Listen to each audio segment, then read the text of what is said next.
Classic, authentic, at para sa mga OG foodies na tulad ko, walastik! Ayun, nahulog na. Literal. Falling off the bones, baby. Yan ang mga recipes na pinagsama-sama natin in this classic lutong Pinoy special na nagdiriwang sa ating kultura, tradisyon at pagkakakilanlan. Ang galing nung nagluto, napakasarap.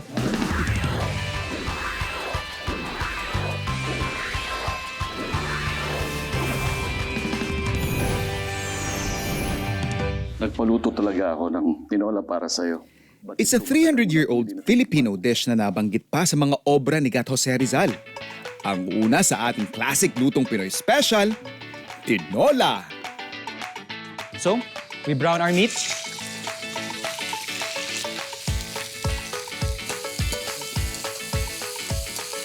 Lagay din natin yung tipak natin ng luya.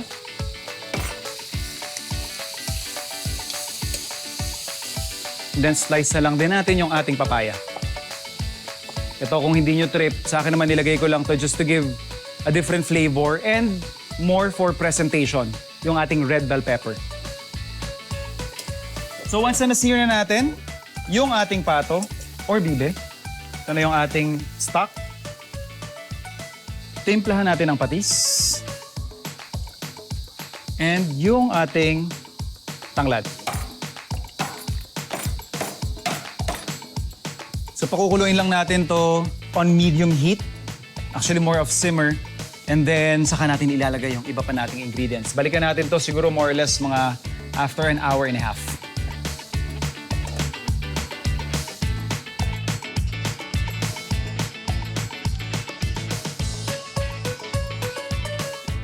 So ito na. Check natin yung laman ng ating pato. Yan o. Ayun, nahulog na. Literal. Falling off the bones, baby. Pwede na tayo maglagay ng ating papaya.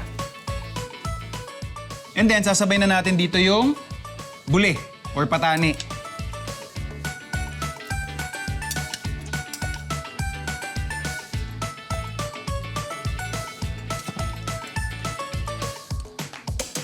Habang kumukulo siya, may apoy pa, lagyan na natin yung ating bell pepper. Ganun lang kabilis. Pwede nating patayin at pwede tayo mag-serve.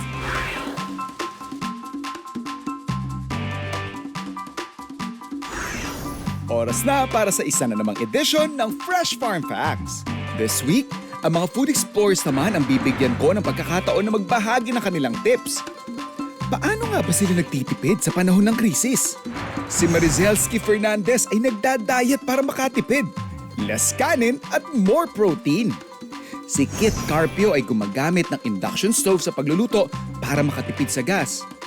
Para kay paring Raisin Reyes, kung possible, isang lutuan na pang maramihan ang diskarte niya. According to Pinoy culinary icon Claude Tayag na siyang may akda ng The Ultimate Filipino Adobo, not a single adobo dish is the same as the other.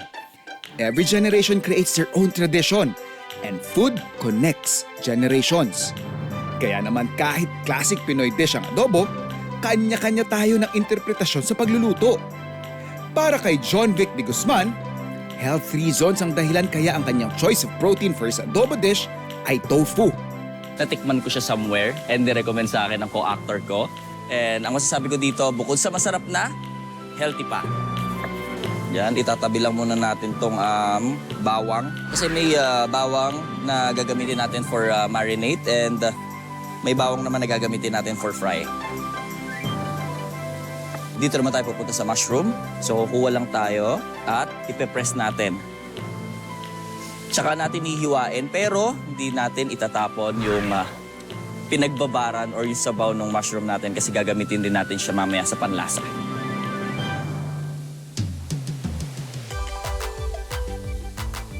Next step, which is hihiwain na natin yung ating tofu. Ngayon, ilalagay na natin ang tofu sa ating container kung saan ilalagay na natin ang ating soy sauce. Lagyan din natin ng vinegar.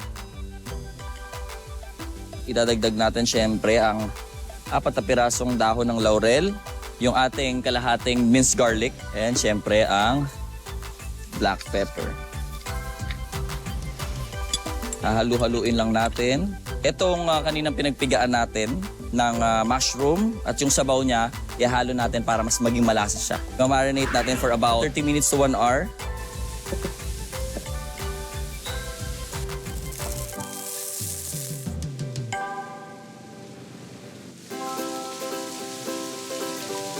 Same pan. Ito na ang pinakahinintay natin. Susuti tayo ng onion. Add naman natin tong ating mushroom. Sauce na ginamit natin kanina nung minarinate natin yung tofu.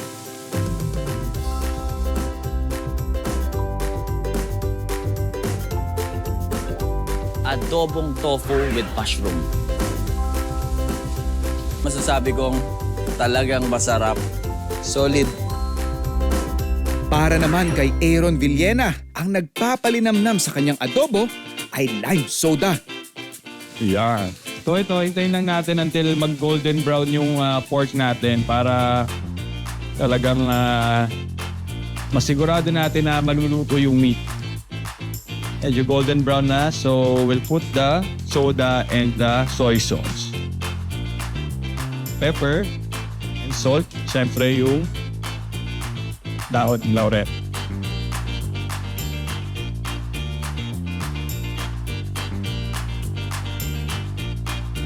Lagyan natin ng sili. Pana natin. See you in 30 minutes. Okay. Ayan. Tuyo na ang ating soda adobo. So pwede na natin siyang patayin at plating na natin. Tiraan diet ko nito, guys. Ang version naman ng chicken adobo ni Allen Ansay, nagbibigay pugay sa kanyang lola na taga Bicol. So hello mga ka-food explorers. So ngayon, ilulutuin ko na yung pamanang pagkain sa akin ng lola ko, which is tinatawag namin itong adobado ala Bicol. Actually, madali lang naman to. Para lang siyang adobo, pero yung twist niya, meron siyang gata. Sinimula ni Allen ang kanyang adobo by sautéing his aromatics. Tsaka niya hinalo ang manok na tinimplahan niya ng paminta at asin. Iba yung iba, pag nagluluto sila, inuuna muna kunwari yung toyo, yung ano. Pero yung lola ko, sabay-sabay na nilalagay na lahat. Tansya-tansya na lang, kung tawagin ba. Siyempre, hindi perfect yung toyo kung walang suka. Dahon ng laurel and paminta.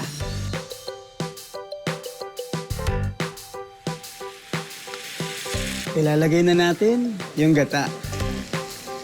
So ito na yung magiging sauce niya. Yung sili kasi, depende kasi sa kakain. So ang ginagawa ng lola ko, hindi muna siya nihiwa-iwa, nilalagay siya ng buo. Para pag kumain ka, paglagay mo sa plate, nasa sayo na lang. Kaya hintayin lang natin siya for mga 5 minutes lang to. Medyo lulutuin lang natin yung gata. So ayan, luto na ang ating adobado ala Bicol.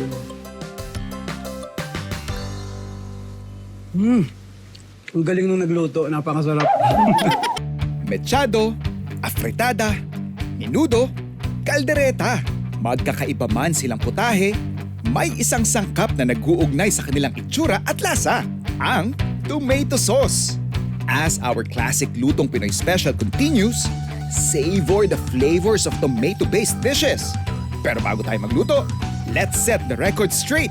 Kaldereta, merong liver spread. Afritada, tomato-based na may patatas, carrots. Ganon din naman yung iba bang natin nabanggit.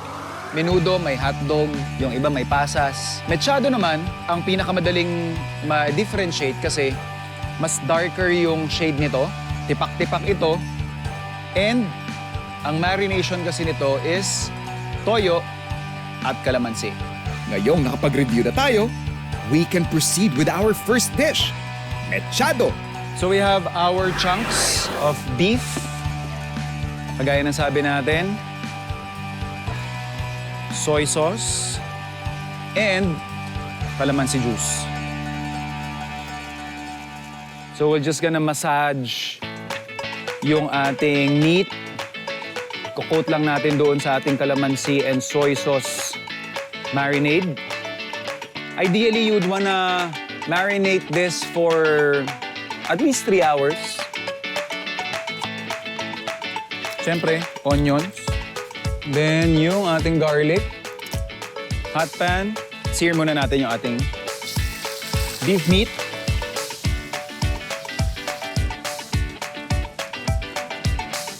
Lagyan na rin natin yung ating sibuyas. Tsaka bawang. So pepper.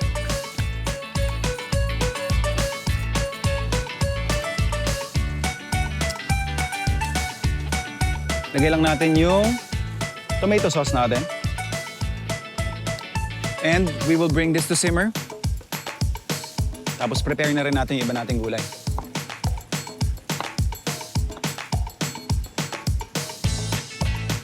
Laurel. Konting asukal.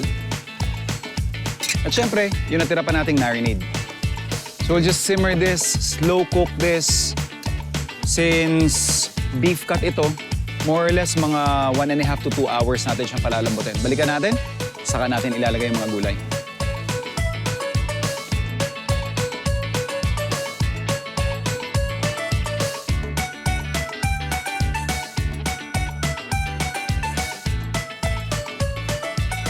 Kamote. Sama na rin natin yung ating carrots.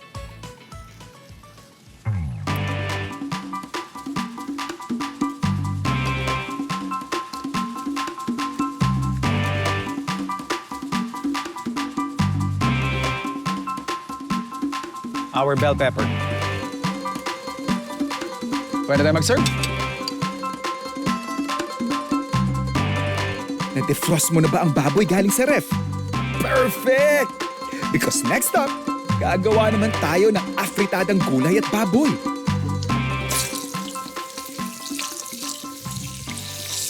So habang binabrown natin yung ating kasim, tayo na't maghiwa ng mga panggisa.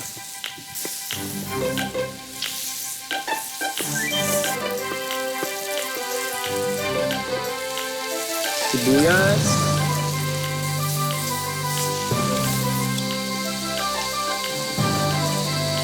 Kamatis.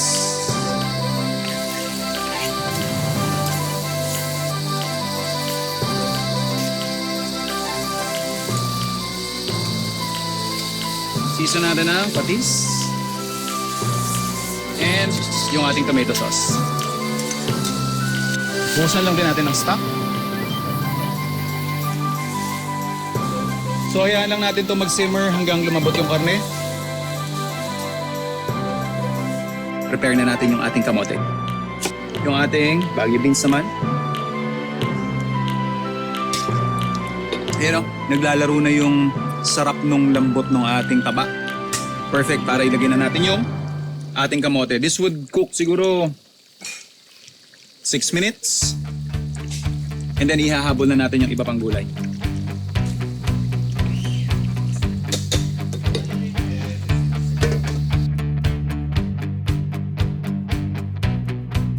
Yung ating baggy beans.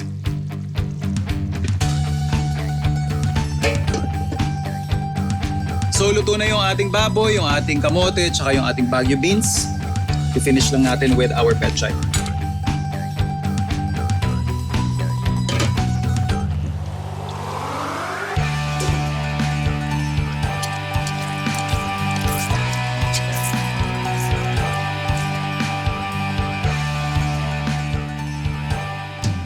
And finally, here's a version of menudo na ipinagmamalaki ng mga Caviteño. Pag tinitingnan ko yung ingredients nila, I mean, it's the same with other menudos na kilala ko. But since pag piyesta dito, matik yan, may nakakarating sa aming menudo. So, I thought of siguro doing my own version. So, nagawa tayo ng menudong imus. So, we have here our cube na pork. Lalagay lang natin yan dyan. So, we're using kasim. Pero kung gusto niyo ng mas balanse yung taba at saka yung meat ratio, pwede rin kayong gumamit ng pork belly or pigirin kung gusto ninyo. And then yung ating mga panimpla, our soy sauce, banana ketchup. And pambalanse natin doon sa tamis na meron doon sa banana ketchup natin, lagay lang tayong konting medyo asim-asim na ingredient, which is yung ating tomato sauce.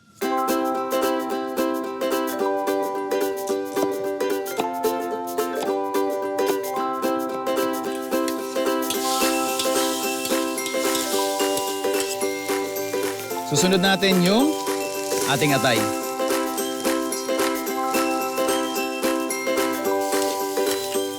And then, kasama ko na rin yung hotdog.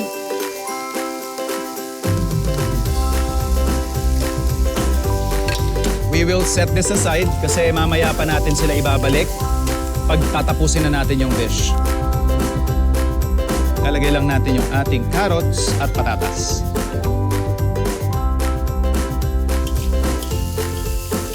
We can set this aside. So ito na yung totoong aksyon. Iluluto na natin yung binabad or minarinate natin na karne.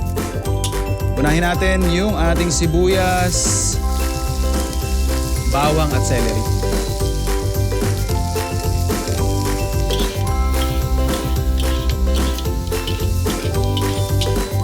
Next up, yung ating karne.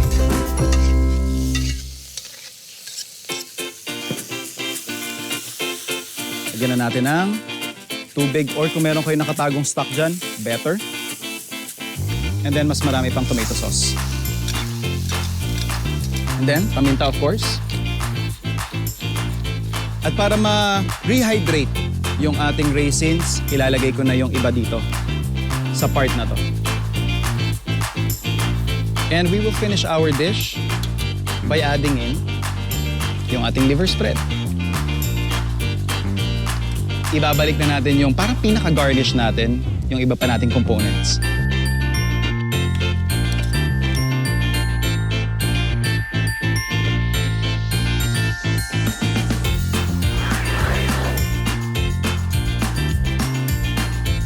Ilan sa mga patok na pinag-uusapan ng ating mga food explorers online ay authentic Ilocano dishes.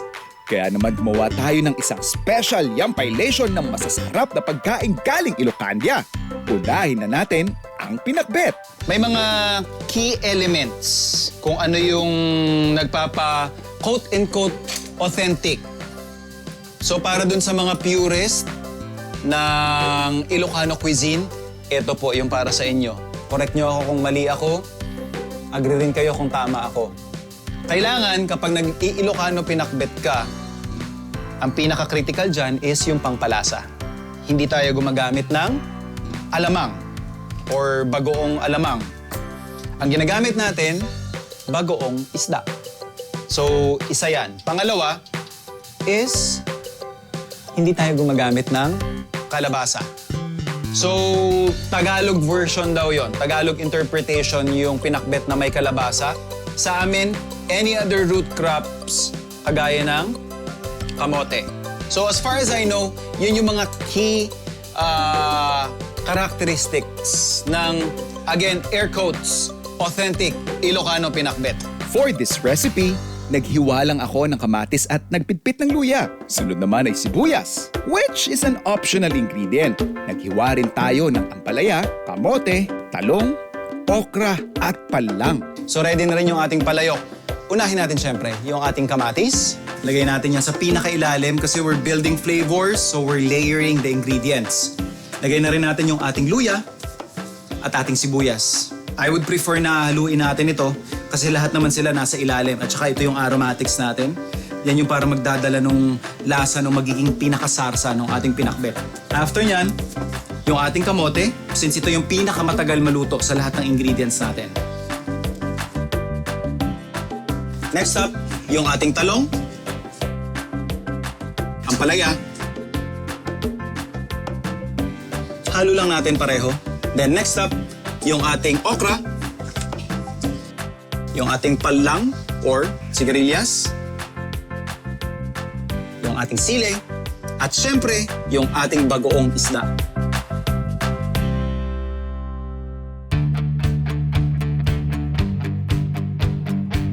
Tatakpan lang natin to ng dahon ng saging, and then after nyan, sasalang na natin.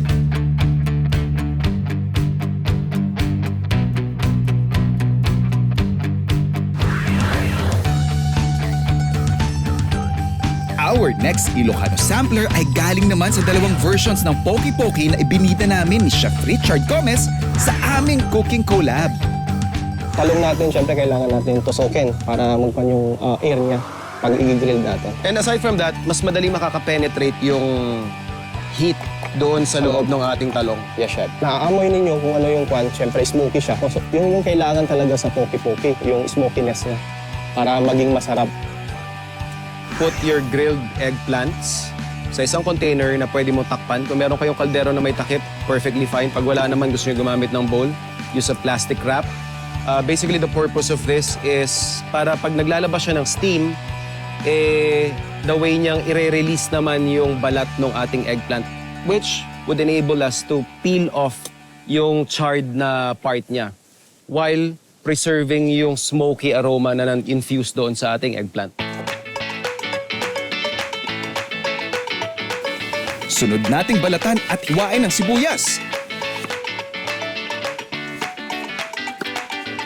Tapos tagtarin ng bawang.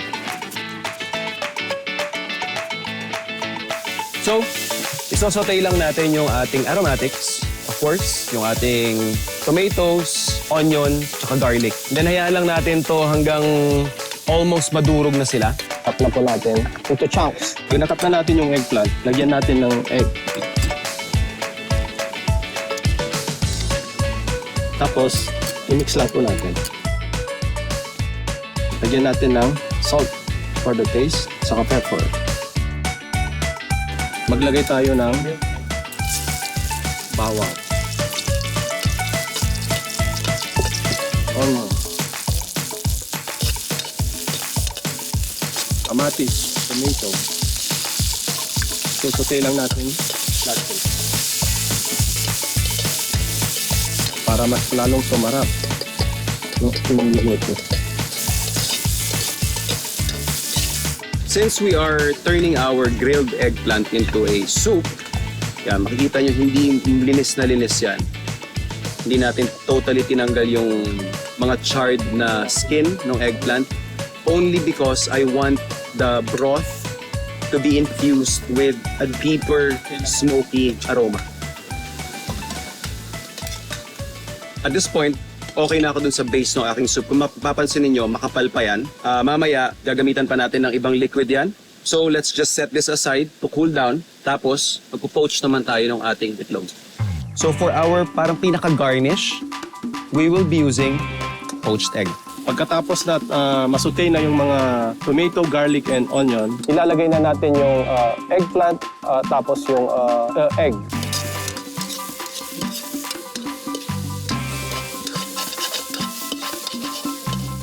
So, nagsisimmer na yung ating water, yung ating egg. We'll put it in a bowl first.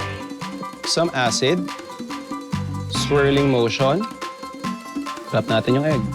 Ayan, so malapit nang maluto yung poke-poke natin. Ayan na siya. Nakikita nyo, nagsiset na siya.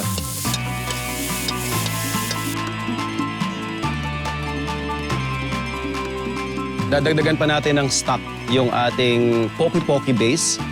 Ito yun actually, yung gagamitin natin. So, the reason why yun yung gusto kong gamitin para may konting acidity because of the vinegar na nilagay natin doon sa ating poaching liquid sa ating itlog. We're just going to use blender para magkaroon lang ng smooth consistency yung ating soup. And pwede na tayo mag-plate. Ngayon, magpe-plating na tayo. Siyempre, kailangan natin ng edible flowers para naman sa garnish natin. Ito yung poke-poke ng Ilocos. So na-blend na natin at nakuha na natin yung consistency na prefer natin. Pwede tayo mag-serve.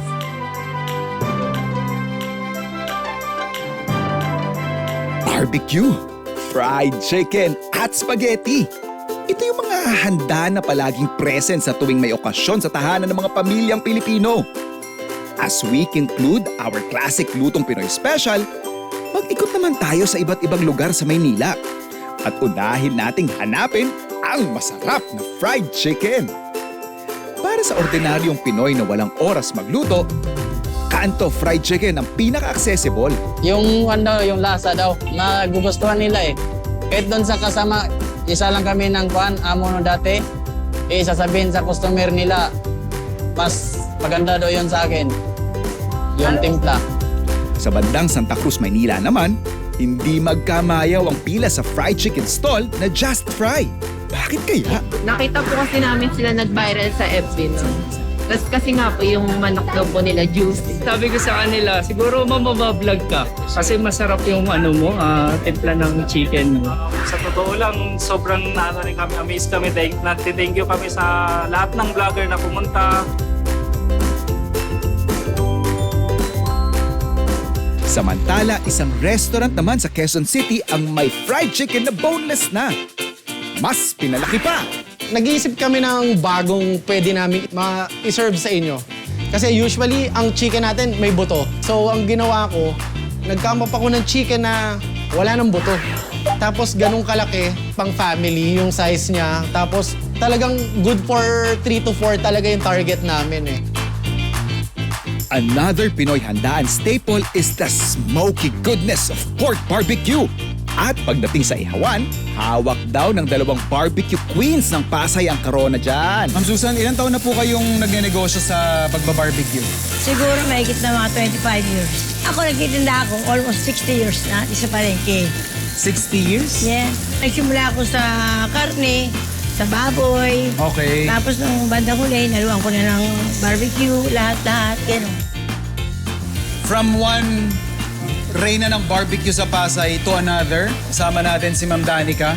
Ma'am Danica, kayo po ang representative ng isa pang original na reyna. Mami Doray po. Si Mami Doray, mas nauna ng kaunti kay Ma'am Susan. Since 1969 daw po. Maging tapat sila sa customer. Tapos syempre, pag suki mo, alagaan mo. And finally, mapapata o matanda, siguradong mawiwili kapag hinainan mo ng spaghetti. Prepare lang natin yung ating carrots. Meron din tayong celery, onions, tsaka garlic. So nakapag-mise en place na tayo. Lagay lang tayo ng konting oil. Lalagay lang natin yung ating miripwa, carrots, our celery, our onions, saka yung ating chopped garlic. Season na natin ng ating salt. Lagay tayo paminta. Susunod ko na yung ating tomato sauce. So at this point, okay na yung ating sarsa. We are about to finish it by adding yung ating hot dogs. And ito yung magpapatamis doon sa ating sauce, condensed milk. Actually, itong recipe na to, something na hanggang sa hotel, bit-bit ko rin. Ito rin yung parang pinaka naging standard recipe namin. Especially for mga events na may mga bata akong bisita. So, ready na yung sauce natin. And then, yung noodles na lang. And then habang bumubulwak siya, season na rin natin. Now for this, I'm gunning for dagat level na alat para mas may ma-absorb pang flavor yung ating noodles. So eto na. Pwede na mag-serve.